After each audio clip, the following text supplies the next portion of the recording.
orang Sami Buddha.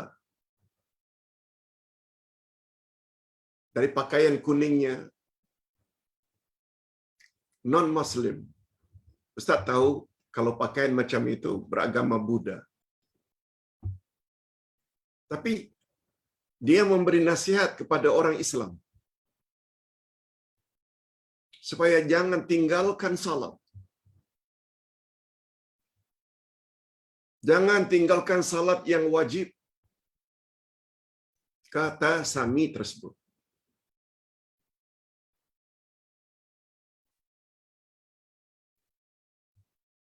Ingin penjelasan ini orang. Kita tinggal solat ni, nanti solat seterusnya kita mati ke apa yang terjadi kita tak tahu. Jadi kita jangan tertinggal walaupun satu kali. Nah, walaupun satu kali jangan. Sangat berharga bagi kita. Nah, sangat berharga. Ada orang antar pada Ustaz. Apa pendapat Pak Ustaz terhadap nasihat Sami? Jawaban Ustaz, nasihat itu dalam bahasa Arab ada 3 makna.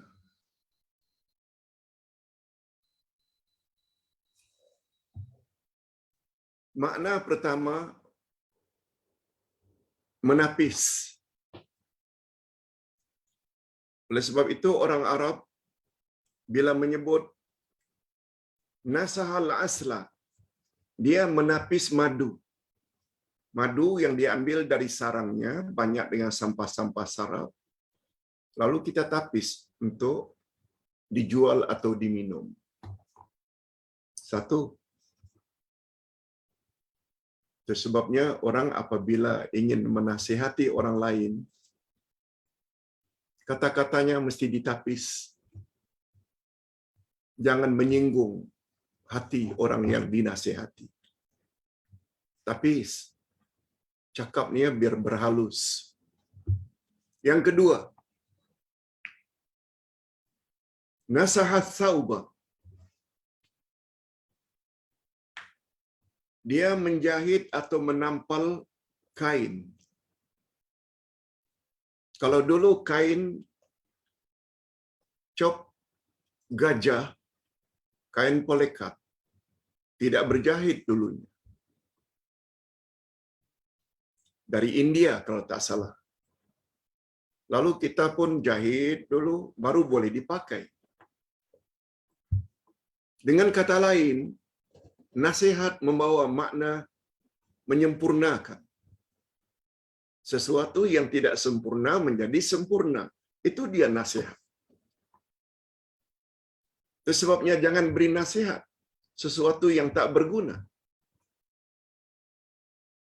Termasuk nasihat agama. Ajak orang buat ini, bawa ini, tapi dari akalnya. Cakap saja, tak bawa dalil Quran dan Sunnah. Tolong abaikan saja. Itu bukan Islam. Sandaran Islam Quran dan Sunnah.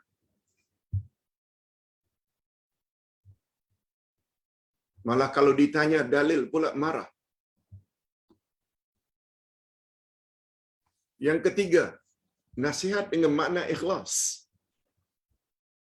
Ikhlas dengan makna tauhid.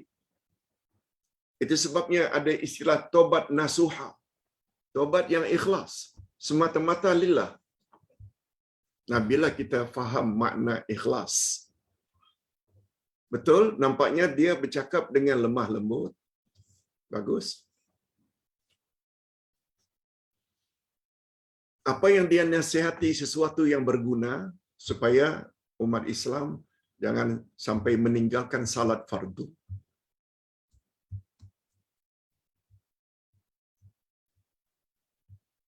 Tapi perlu dipertanyakan di mana keikhlasan awak. Ikhlas itu maknanya tauhid. Awak menyembah berhala. Sedangkan dakwah itu atau nasihat, dia mesti melalui 2 dulu. First step, second step, third step, baru dakwah, nasihat. Sebagaimana urutan dalam surat Wal Asri. Semua manusia termasuk awak, wahai Sami, semua dalam kerugian. Innal insana lafi khusrin illa alladhina amanu, kecuali orang yang beriman. Di mana letaknya iman awak? Pada Allah yang mencipta awak. Yang kedua, wa amilus salihati, awak mesti beramal apa yang Allah suruh. Tapi awak langsung memberi nasihat, salatlah, jangan tinggal. Ini yang disebut cakap tak serupa bikin. Sungguh bahaya orang yang tidak berbuat apa yang dia sebut. Sebab lihat ayat 2 dari surat Saf. Allah berfirman, kabura maqtan indallahi an taqulu ma la taf'alun. Sebesar-besar laknat dan kutukan Allah kepada orang yang bercakap tapi tidak berbuat. Banyak sangat dalil-dalilnya kalau kita tidak ambil. Cuma dari satu sudut, dari manapun datangnya nasihat, jangan tengok orangnya, tapi kontennya itu kita boleh terima. Sebagaimana firman Allah. Apa kata Allah? Fabashir ibadil ladzina yastami'una al-qaul fayattabi'una ahsana. Sampaikan, hai Muhammad, berita gembira kepada hamba-hambaku yang suka mendengar nasihat kita dengar. Fayattabi'una ahsana. Lalu dia ikut mana yang paling baik. Okey, kita dengar. Kita ikut sebab itu baik. Bukan semua yang kita dengar kita kena ikut. Hatta dari orang Islam, bila dinasihati, kalau rasa susah sembahyang, salat, nanti sajalah qada. Itu orang Islam yang punya nasihat. Tak betul. Salat mana pula digabung-gabungkan tanpa uzur, kecuali penggabungan itu namanya jamak dan qasar. Tapi sibuk sikit, nanti sajalah qada malam. Nanti apa kata Nabi? Siapa yang menggabungkan dua salat tanpa uzur, bermakna dia telah melakukan dosa besar. Walaupun yang keluar itu dari mulut orang Islam. Itu sebabnya Ustaz selalu katakan tentang ayat 17-18 Az-Zumar tadi yang baru Ustaz baca. Sampaikan berita gembira, hai Muhammad, kepada orang yang suka mendengar, lalu dia ikut mana yang lebih baik dari apa yang dia dengar. Merekalah orang yang mendapat hidayah dan merekalah orang yang berfikiran waras. Itu sebabnya dalam bab mengikut ini, jangan tengok orangnya, tapi tengoklah konten nasihat itu. Tapi konten nasihat ini, walaupun dari mulut non-Muslim, suruh salat, memang disuruh salat. Bagus. Cuma kita sayangkan, yang memberi nasihat itu cakap tak serupa bikin. Dia layak mendapat laknat dan kutukan Allah. Na'udzubillah. Okey. Pertanyaan yang kedua, Pak Ustaz.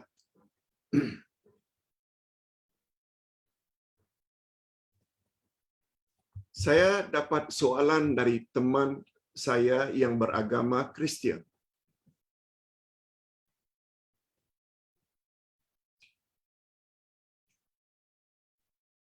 Dia kirimkan kepada saya satu poster, gambar lengkap dengan keterangan di bawahnya. Yang keterangan dalam gambar tersebut menyebut seorang profesor Muslimat, wanita Islam,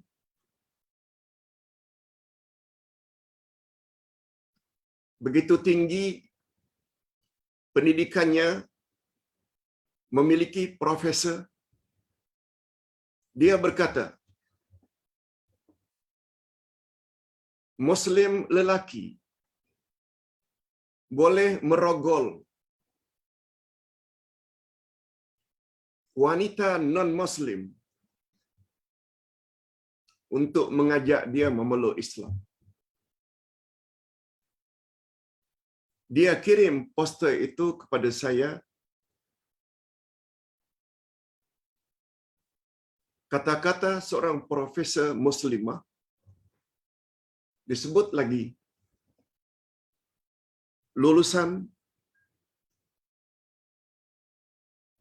dari Al-Azhar University.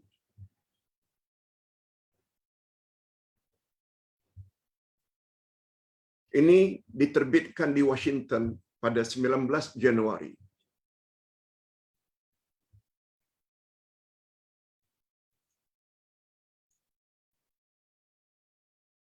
Kononnya, kata profesor tersebut, Allah mengizinkan Muslim lelaki untuk to rape non-Muslim woman.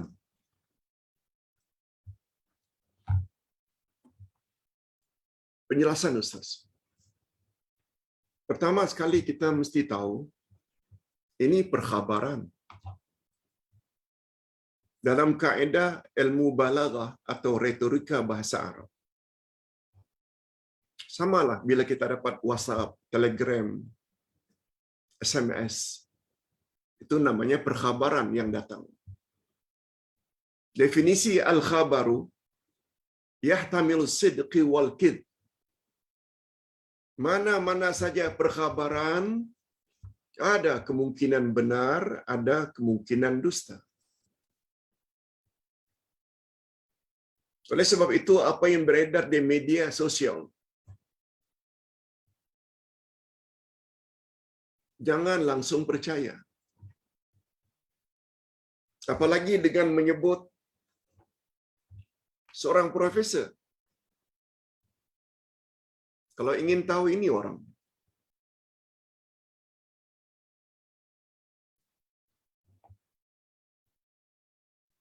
Ustaz tidak tuduh ya, cuma tidak beri penjelasan. Satu perkhabaran tidak boleh kita terima bulat-bulat.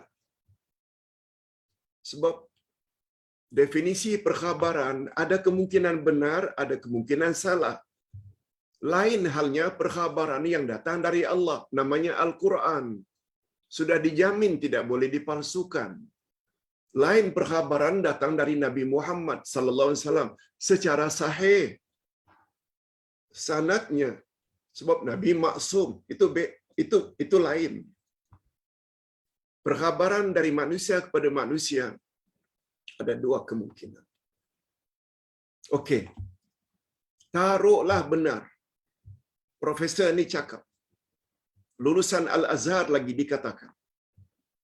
Pertara profesor lagi. Dia cakap di Amerika. Kononnya lelaki Muslim boleh merogol wanita non-Muslim. Lalu jemaah mendapat kiriman poster tersebut. Lalu tanya pada Ustaz.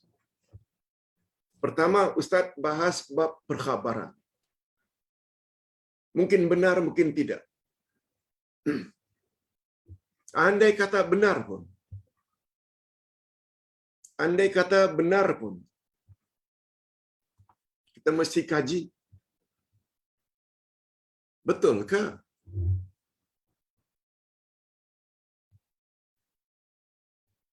Kita boleh buat suka-suka hati terhadap orang kafir sampai merogol.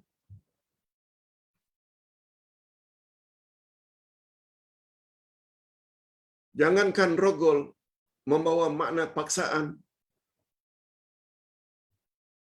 Suka sama suka pun tak boleh. Suka sama suka pun tak boleh. Sebab itu dipanggil fahisyah. Fahisyah dalam Al-Quranul Karim selalu merujuk kepada zina.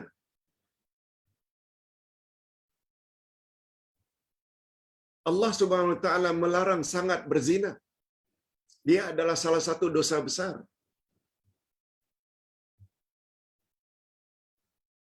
Malah Al-Quranul Karim menggunakan istilah lagi keras. La taqrabuz zina. Jangan kamu dekati zina. Allah tak gunakan jangan kamu berzina. Ini dalam ilmu tafsir. Ini namanya sadduz zara'i'. Mencegah sejak mula lagi sebelum terjadi perkara yang lebih besar. Dedah aurat saja tak boleh. Khalwat saja tak boleh. Berdua-duaan di tempat sunyi dengan pasangan yang tidak mahram, apalagi berzina.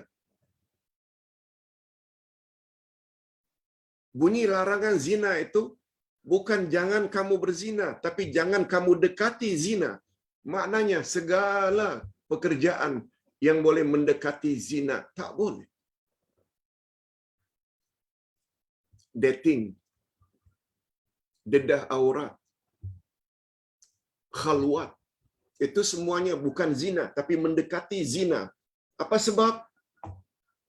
Kalau mendekati saja tak boleh, apalagi sampai melakukan zina. Nah sekarang pula, kononnya untuk berdakwah kita boleh rogol mana-mana wanita non-Muslim. Na'udzubillah min dzalik. Dalam Al-Quranul Karim, Allah SWT banyak sangat selalu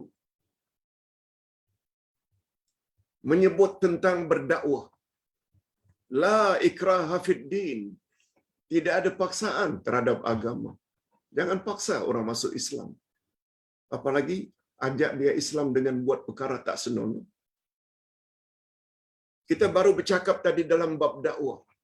Bila dakwah itu nak mengajak orang, mestilah buat perkara yang cantik-cantik sehingga orang tu tertarik untuk ikut.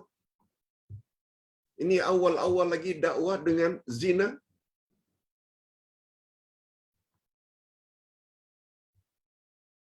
Sungguh banyak dalam Al-Quranul Karim Allah menyebut. Coba lihat ayat 8 dari surat. Coba lihat ayat 8 dari surat Al-Ma'idah. Surat Al-Ma'idah ayat 8. Yes. A'udzubillahi minasyaitonir rajim. Ya ayyuhalladzina amanu kunu qawwamina lillahi syuhada'a bil qist. Ustaz terjemahkan itu dulu. Hai orang-orang yang beriman, hendaklah kamu jadi orang-orang yang selalu menegakkan kebenaran karena Allah dan menjadi saksi yang adil. Lalu apa kata Allah? Sikap kita terhadap orang kafir. Wala yajrimannakum syana'anu qaumin ala alla ta'dilu i'dilu huwa aqrabu littaqwa. Dan janganlah sekali-kali kebencianmu terhadap sesuatu kaum mendorong kamu untuk berlaku tidak adil. Berlaku adillah kamu, karena adil itu dekat kepada takwa. Adil. Adil maknanya meletakkan sesuatu pada tempatnya. Apakah namanya meletakkan sesuatu pada tempatnya bila berdakwah mengajak orang pada Islam, lalu orang tersebut dirogol dulu?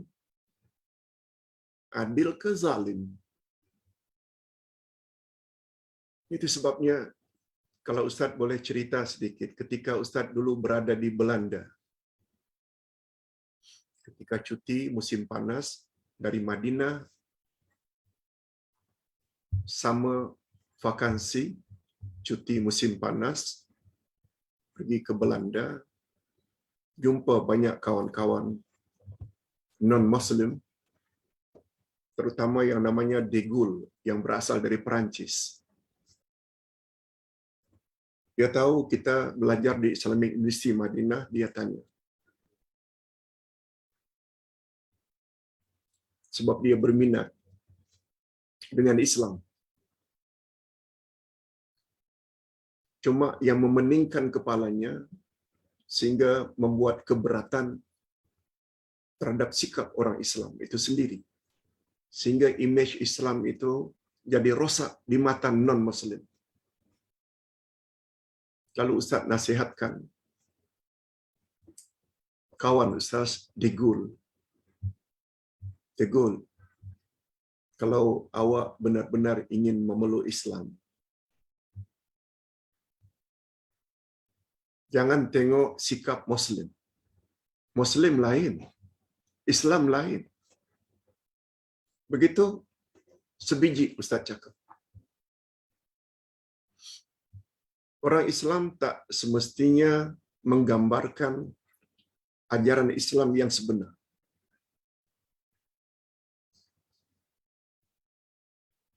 Berapa banyak hari ini orang Islam yang tidak salat? Berapa banyak hari ini orang Islam yang tidak puasa? Berapa banyak hari ini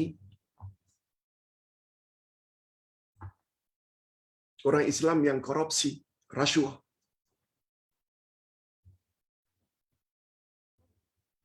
Itu Muslim. Kita tak kata dia kafir, tapi Islam bukan itu. Berapa banyak orang Islam yang cakapnya kasar, malah kadang-kadang non-Muslim pula lemah lembut. Oleh sebab itu, nasihat saya, De Gaulle, kalau ingin tahu Islam, baca Al-Quran, baca hadis Nabi. Lalu Ustaz hadiahkan dia sebuah Al-Quran dalam English. Kemudian kami pun pisah. Tak tahu macam mana kelanjutannya. Oleh sebab itu, pertama sekali tentang perkhabaran. Profesor tadi ada cakap begitu, ada kemungkinan benar, ada kemungkinan salah. Yang kedua, andai kata benar-benar dia cakap, itu sebenarnya bukan Islam. Ustaz dah bawa ayat-ayatnya tadi. Rogol itu, zina itu, sangat dibenci oleh Islam. Dia termasuk salah satu dosa besar. Oleh sebab itu, nasihatkan pada teman anda yang beragama Kristian, macam nasihat Ustaz tadi kepada De Gaulle. Tak betul apa yang dicakapkan oleh profesor tersebut, andai kata benar. Salah sangat. Kita tidak mengajak orang Islam dengan perlakuan yang lemah lembut. Berapa banyak orang-orang non-Muslim masuk Islam karena perlakuan atau tabiat yang lemah lembut, baik, suka menolong. Itu yang mendorong orang masuk Islam. Bukan dengan cara berbuat maksiat. Na'udzubillah min dzalik. Okey. Ustaz teruskan dengan pertanyaan berikut.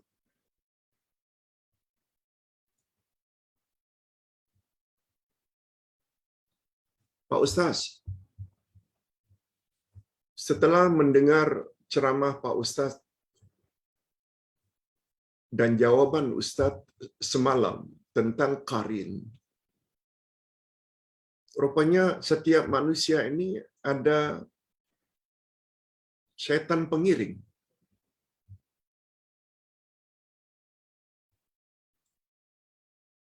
Macam mana Pak Ustaz ya supaya kita dapat memperkecil, sebab kita tidak dapat lari dari godaan mereka, tapi paling kurang mengurangi godaan mereka terhadap kita. Mohon pencerahan Pak Ustaz. Sebagaimana yang Ustaz sebut semalam, bahwa di dalam Al-Quranul Karim, dalam surat Az-Zukhruf,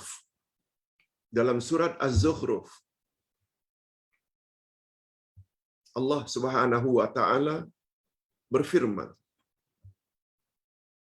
surat Az-Zukhruf ayat yang ke-36 kalau tak salah. Ayat 36 surat Az-Zukhruf. Ingat selalu ayat ini. Ingat ayat ini, ingat qarin. Apa itu qarin? Allah Subhanahu wa taala ceritakan dalam Quran. Nah, perkhabaran macam ini tak boleh ragu. Sebab Allah dah sebut pada ayat 2 Al-Baqarah, "Zalikal kitabu la raiba fi hudal lil muttaqin." Inilah kitab Quran, tidak ada keraguan di dalamnya, pedoman bagi orang yang bertakwa.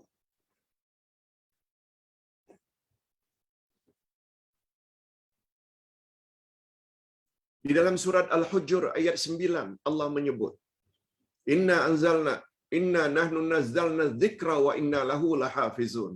Sesungguhnya kamilah yang menurunkan Al-Quran dan kami pula lah yang akan memelihara Al-Quran daripada pemalsuan. Confirm. Apa kata Allah? Wa man ya'shu an dzikrir rahmani nuqayyid lahu syaitana fahuwa lahu qarin. Barang siapa yang berpaling dari pengajaran Tuhan yang Maha Pengasih, yakni Al-Quran, berpaling dari Quran, niscaya kami adakan baginya syaitan yang akan menyesatkannya, maka syaitan itulah yang menjadi teman yang selalu menyertainya. Qarin dari perkataan muqaranah, berdampingan. Itu sebabnya Ustaz pernah sebut, mereka yang tidak faham tentang qarin ini, syaitan pengiring. Setiap manusia ada syaitan pengiring. Sehingga Nabi Muhammad ditanya, apakah Tuhan ya Rasulullah juga ada qarin? Jawab Nabi, ada. Cuma dengan berkat kasih sayang Allah kepadaku, fa aslama, qarinku memeluk Islam, sehingga dia tidak menyuruh aku kecuali yang baik-baik saja. Itu memberi isyarat, qarin semua kita, termasuk qarin ustaz, semuanya kafir. Yang menggalakkan kita supaya jangan taat pada Allah. Jangan buat suruhan Allah, langgar larangan Allah, itu semuanya suara qarin.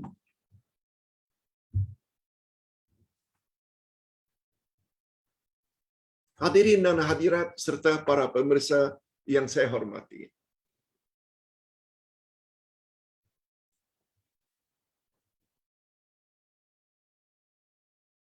Ustaz tadi ingin ceritakan perkara benar yang berlaku dalam kehidupan sehari-hari. Selalu kita dengar komen seseorang, Pak Ustaz, karena saya sakit, lalu saya datanglah kepada bomo, dukun.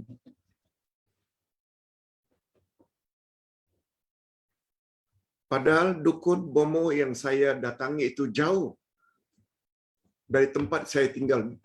Dia pun tak kenal siapa saya. Begitu minta dirawat. Tiba-tiba dukun atau bomo itu cakap, Pak Ustaz, yang membuat saya terpinga-pinga.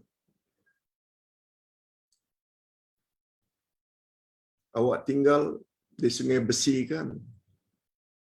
Di kampung Malaysia kan? Berdekatan dengan TBS kan? Awak bekerja di sana kan? Awak punya anak sekian orang kan? Lelaki sekian, wanita sekian. Oh, saya jadi terperanjat, Pak Ustaz. Dia tak kenal saya. Semua yang dia cakap itu betul. Jadi macam mana saya tak percaya dia, Pak Ustaz? Lalu Ustaz kata, kita ada qarin.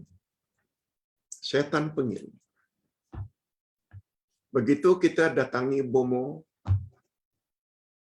qarin kita beritahu kepada qarin bomo. Qarin dengan qarin. Qarin bomo pula membisikkan pada bomo. Oh, yang datang itu namanya A. Dia bekerja di situ. Dia tinggal di sana. Dia punya anak sekian. Sekian lelaki, sekian perempuan. Bomo dapat info langsung dari qarinnya. Yang qarin pesakit dah maklumkan pada qarin bomo. Qarin bomo menyampaikan pada bomo. Itu sebabnya bomo tahu.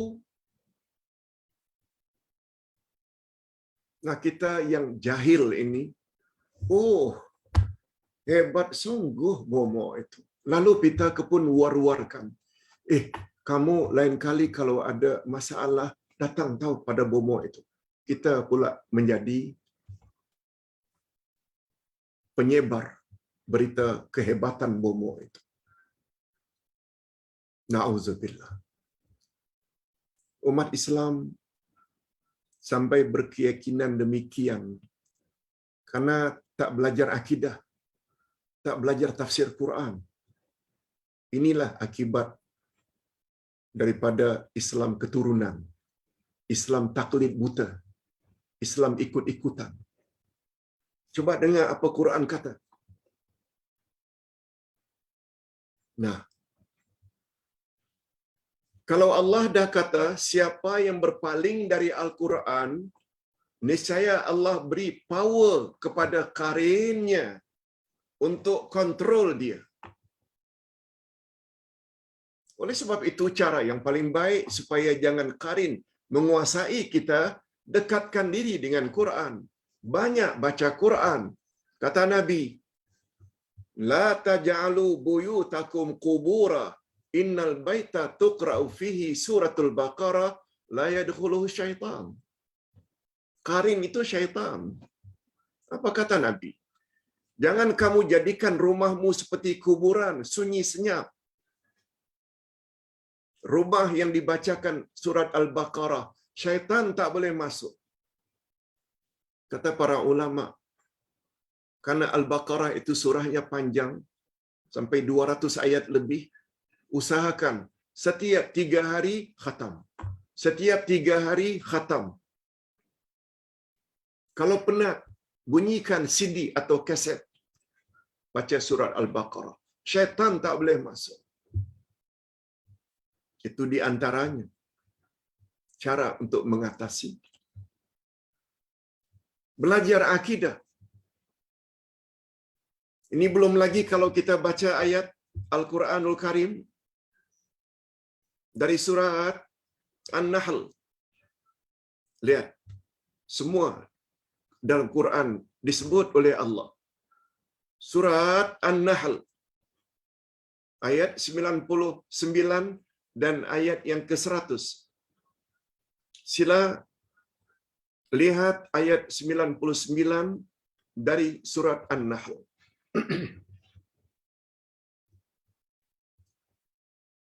Apa kata Allah? Kita awali dulu dari ayat 98. Wa idza qara'tal Qur'an fasta'iz billahi minasyaitonir rajim. Bila kamu akan membaca Al-Quran, awalilah bacaanmu itu dengan a'udzu billahi minasyaitonir rajim. Aku berlindung kepada Allah dari syaitan yang terkutuk. Kemudian Allah sebut tentang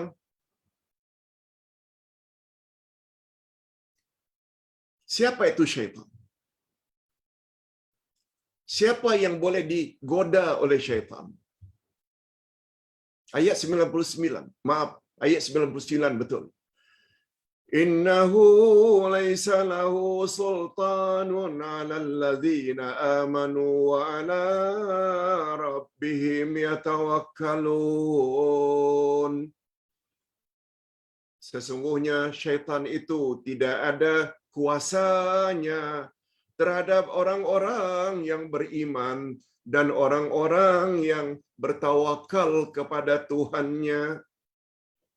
Ada dua syarat supaya syaitan tak boleh ganggu kita, tak boleh kontrol kita. Pertama, iman, mantapkan. Yang kedua, tawakal, serah diri kepada Allah. Taat pada Allah. Buat suruhan Allah, jauhi larangan Allah. Iman.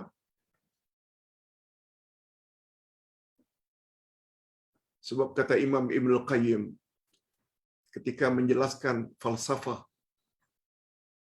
isti'azah, aku berlindung kepada Allah dari syaitan yang direjam. A'udzubillah. Mengapa kepada Allah kita minta perlindungan dari syaitan yang direjam? Jawabnya, syaitan nampak kita. Kita tak nampak syaitan. Oleh sebab itu, mintalah perlindungan kepada zat yang nampak syaitan, syaitan tak nampak dia. Zat itu boleh hancurkan syaitan anytime. Syaitan tak boleh buat apa-apa terhadap zat itu. Zat itulah yang bernama Allah Subhanahu wa Ta'ala. Mengapa minta perlindungan kepada bomo, dukun? Betul tak syaitan nampak bomo? Bomo tak nampak syaitan. Betul tak syaitan boleh tempeling bomo suka-suka hati? Syaitan tak boleh buat apa-apa pada bomo, tak boleh buat apa-apa pada syaitan. Lihat tu, bodohnya, jahilnya insan yang selalu sikit-sikit bomo, sikit-sikit bomo.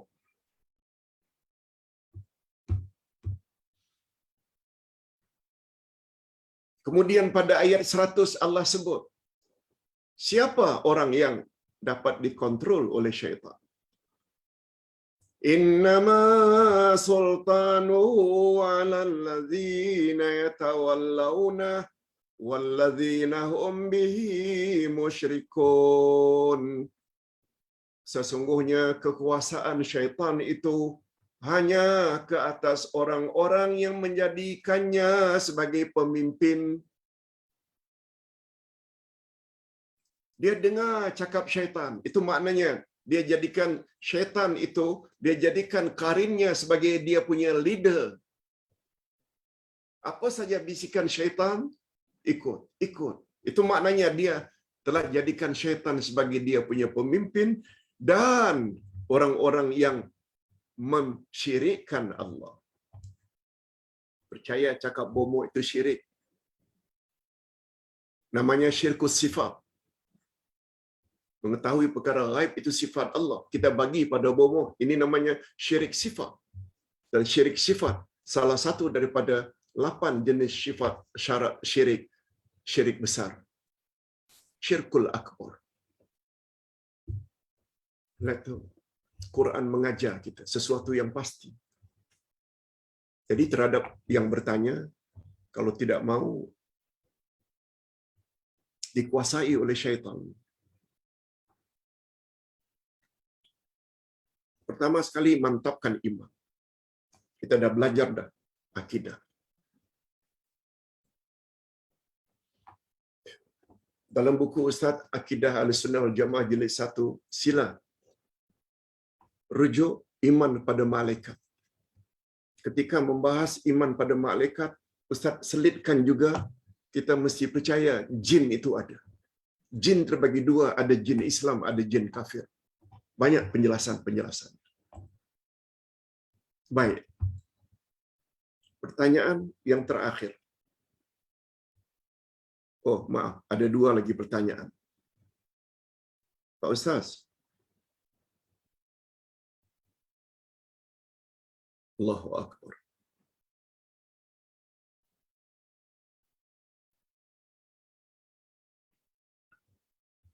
Macam mana Pak Ustaz cara untuk menjauhi penyakit depresi, kemurungan. Nah, hadirin dan hadirat, Qarin yang kita baru sebut ini, dia sangat suka kalau kita ini sedih. Dia sangat suka kalau kita suka menyendiri, tak mau bergaul, supaya dia senang kontrol. Kita bimbang inilah, takut tak lulus ujian lah, kita takut inilah, takut itulah, takut inilah, takut itulah, takut tak berjaya lah. Qarin, syaitan pengiring ini paling suka. Salah-salah orang yang depression ni, kemurungan ni, boleh gantung diri, boleh minum racun, karena kesedihan bertimpa-timpa.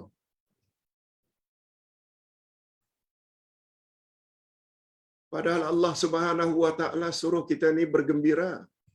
Gembira yang terpujilah. Macam mana untuk mendapat gembira yang terpuji? Lihat surat Yunus ayat 57-58. 57-58. Yunus.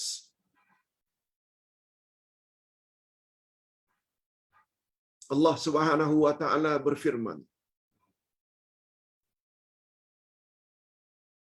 kalau tidak surat Yunus, surat Maryam. Coba tengok ayat 57. Oh bukan, kalau begitu surat Maryam. Ayatnya 57, 58.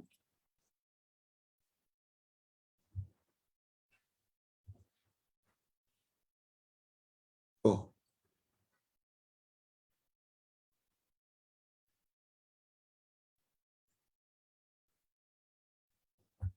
Tapi tak apa.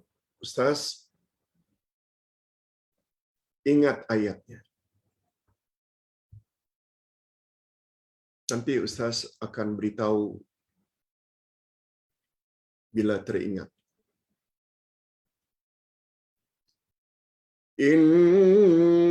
Maaf. Ya ayyuhan nasu qad ja'atkum mau'izatum min rabbikum wa shifaa'un lima fis suduri wa hudan wa rahmatul lil mu'minin.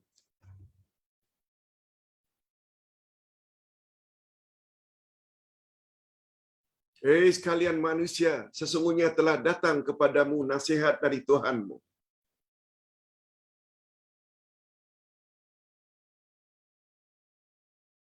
Yaitu Al-Quran.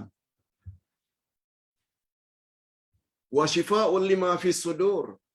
Dan ia adalah obat apa yang terdapat di dalam hati.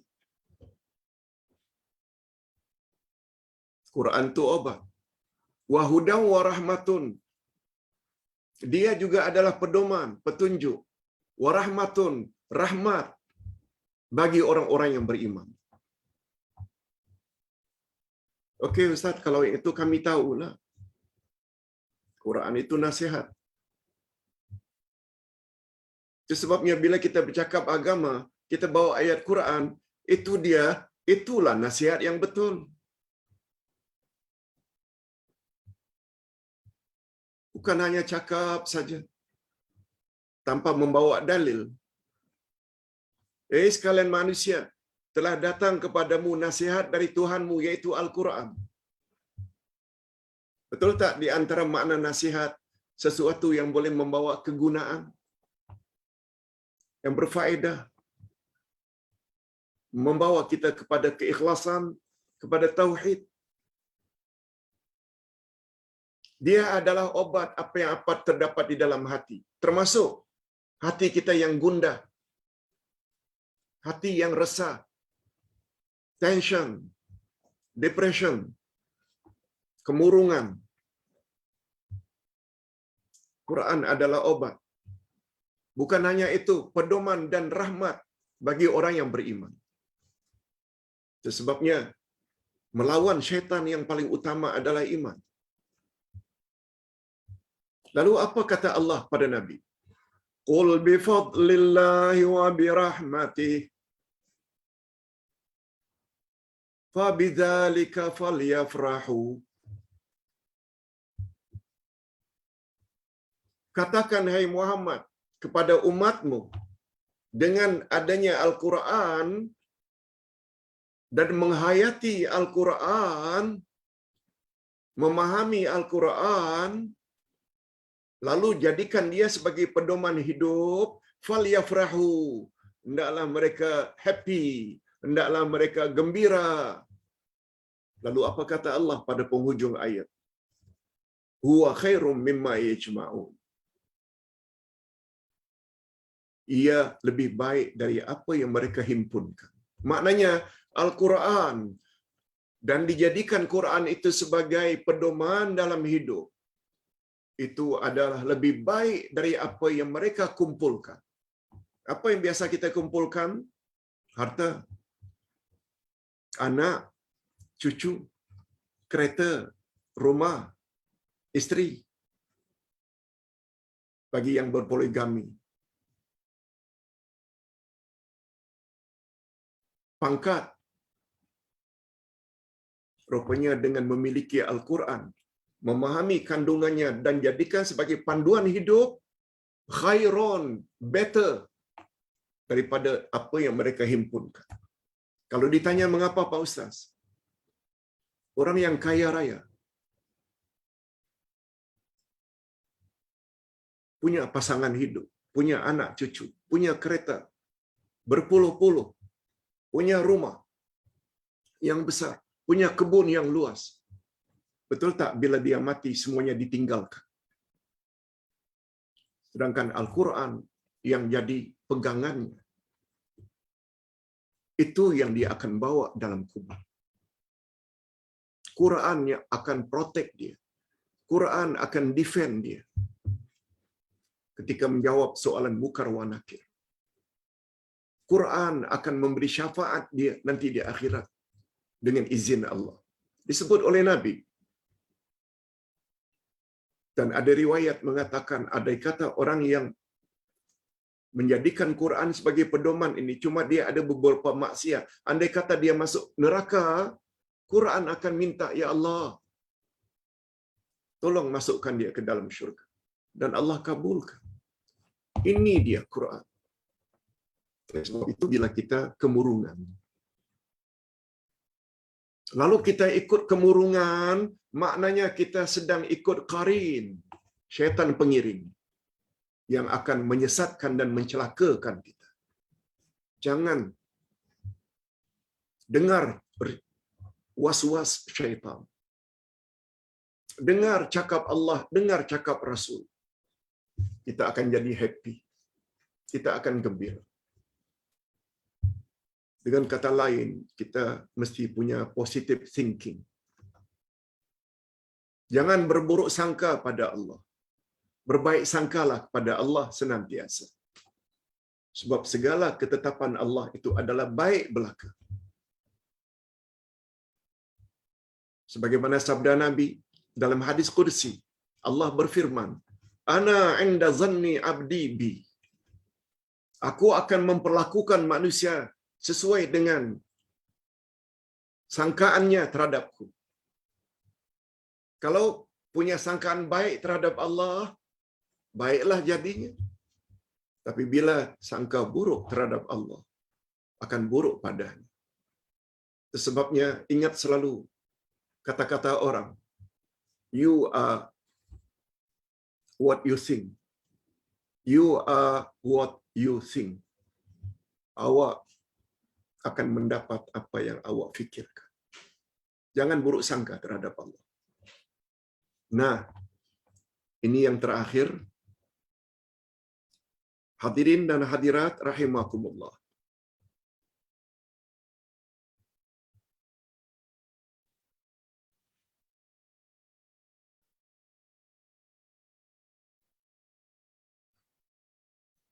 Yang terakhir,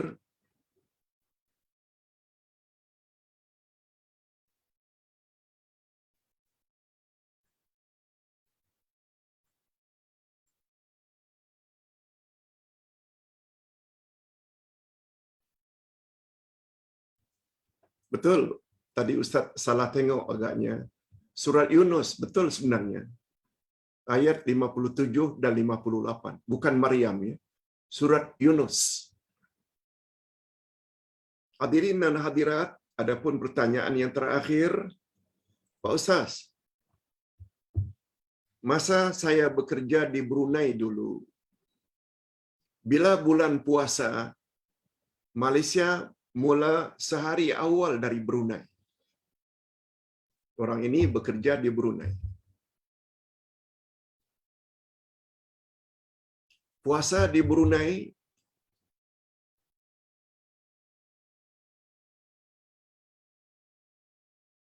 lewat sehari dari Malaysia. Sebagaimana yang ditanya oleh seorang datuk dari Melbourne, Australia telah umumkan, Islamic Center barangkali, puasa akan bermula 2 April. Kita pula mungkin 3 April, hari Ahad. Ini kes ini Brunei pula. Dulu saya bekerja di Brunei. Puasa di Malaysia adalah sehari lebih awal dari Brunei. Okey, kita faham. Oleh karena saya bertugas di sana, saya ikutlah ketetapan pemerintahan untuk mula puasa sehari lebih awal dari Malaysia. Ya, sesuai dengan pengumuman di Brunei. Ingat ya, kita ketentuan puasa bukan berdasarkan warga negara. Kita berdasarkan di mana kita berada. Seperti orang Malaysia berada di Melbourne, ikut Melbourne punya mula puasa 2 hari bulan, bukan ikut Malaysia. Nah, puan tersebut mengatakan Malaysia lebih awal, Brunei sehari kemudian. Saya berada di Brunei. Saya orang Malaysia. Jawabnya, mesti ikut puasa orang Brunei. Bukan berdasarkan warga negara. Oleh karena saya bertugas di sana, saya ikut ketetapan pemerintahan untuk mula puasa sehari lebih awal dari Malaysia. Bila saya balik Malaysia untuk raya, saya juga ikut ketetapan pemerintah di sini untuk raya seperti di Malaysia, sehari lebih awal dari Brunei. Soalannya, adakah puasa saya terkurang hari dan adakah saya kena ganti puasa walaupun saya ikut ketetapan pemerintahan di mana saya berada? Nah, apa yang puan telah lakukan itu sudah betul. Di mana kita mula berpuasa, berpuasalah di negeri kita sedang berada. Bila kita balik untuk raya di negeri kita, ternyata raya lebih awal daripada tempat kita berpuasa. Dah betul. Cuma sebagaimana tambahan, Ustaz ulang sekali lagi yang Ustaz jelaskan semalam. Ketika Rasulullah ditanya, ayyamam ma'dudat. Puasa yang diwajibkan itu adalah beberapa hari. Nabi ditanya, ya Rasulullah, apa maksud ayyamam ma'dudat? Puasa yang diwajibkan dalam bulan Ramadan beberapa hari. Nabi isyaratkan dengan tangannya. Nabi gerak 3 kali, maknanya 3 kali 10, 30. Wa ahyanan, maknanya sometimes. Nabi gerakkan pertama, kedua, dan yang ketiga Nabi lipatkan 1 ibu jari. Memberi makna kadang-kadang 29 hari, Oleh sebab itu Nabi Muhammad sallallahu alaihi wasallam dapat 10 kali Ramadan setelah puasa diwajibkan. Ada riwayat yang mengatakan dari 10 kali itu 8 daripadanya 29 hari. Hanya 2 kali saja yang 30 hari. Jadi tidak ada istilah orang-orang tua, oh puasa kita tahun ini tak cukup. Tak ada istilah tak cukup. Ada pula yang gunakan, oh puasa kita hari ini compes. Compes ni maknanya piring yang pecah. Tak timbul. Katakan saja sami'na wa ata'na terhadap pengumuman setempat. Apalagi ulil amri, pihak pemegang mohor kalau di Malaysia yang membuat ketetapan itu berdasarkan teropongnya dan lain-lain, ikut saja. Cuma andai kata kita puasa lebih awal di tempat yang lain, ternyata kita sampai ke negeri kita atau negara tempat kita berada, puasa kita tidak cukup 29 hari minima, hanya 28. Jika itu terjadi, sejak kita berpuasa di negara luar, balik ternyata 28 hari. Kita wajib qada 1 hari minima. Atau 2 hari, lagi bagus. Demikian juga apabila kita berpuasa di negara lain. Ternyata sampai di suatu negara, kita dah 30 hari dah. Ternyata tempat kita berada belum berhari raya. Belum lagi 1 Syawal. Bagi pandangan Uday, tak payah puasa. Sebab tidak ada kemungkinan puasa itu 28, juga tidak boleh 31. Apalagi 31 itu jatuhnya 1 Syawal. Begitu penerangan dari Uday, mudah-mudahan dapat dijadikan sebagai sedikit pedoman. Segala yang baik-baik datangnya dari Allah, dan jika terdapat salah silap itu dari kesilapan dan kekurangan Uday sendiri. Kita akhiri dengan doa. Alhamdulillahirabbil alamin wassalatu wassalamu ala asyrafil anbiya'i wal mursalin wa ala alihi wa sahbihi ajmain. Rabbana ighfir lana dzunubana wa liwalidina warhamhum kama rabbawna shighara. Rabbana hab lana min azwajina wa dzurriyyatina qurrata a'yun waj'alna lil muttaqina imama. Ya Allah, ampunkanlah dosa kami dan dosa kedua ibu bapa kami, dan cucurilah mereka rahmat. Cucurilah mereka rahmat-Mu ya Allah, sebagaimana mereka telah didik kami sejak dari kecil. Ya Allah, berilah kami pasangan hidup dan zuriat keturunan yang menyedapkan pandangan mata dan hati kami, dan jadikanlah kami pemimpin bagi orang-orang yang bertakwa. Ya Allah, panjangkanlah usia kami sehingga dapat menemui bulan berkat bulan Ramadan yang tak berapa lama lagi.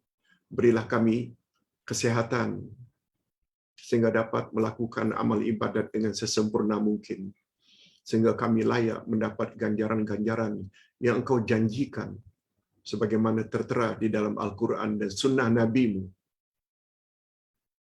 Ya Allah, ya Tuhan kami, lindungilah kami daripada orang-orang yang mendapat Ramadan, tetapi begitu berakhir Ramadan, dosa-dosanya tidak juga diampuni oleh Engkau, ya Allah. Na'udzubillah min dzalik. Jangan Engkau jadikan kami seperti orang-orang tersebut. Tapi justru kami harapkan Ramadan kali ini adalah menjadi Ramadan yang relatif lebih baik daripada Ramadan-Ramadan yang berlalu. Wa sallallahu ala nabiyyina Muhammad wa ala alihi wa sahbihi ajma'in. Walhamdulillahirabbil alamin. Subhanakallahumma wa bihamdik asyhadu an la ilaha illa anta astaghfiruka wa atubu ilaik. Assalamualaikum warahmatullahi wabarakatuh.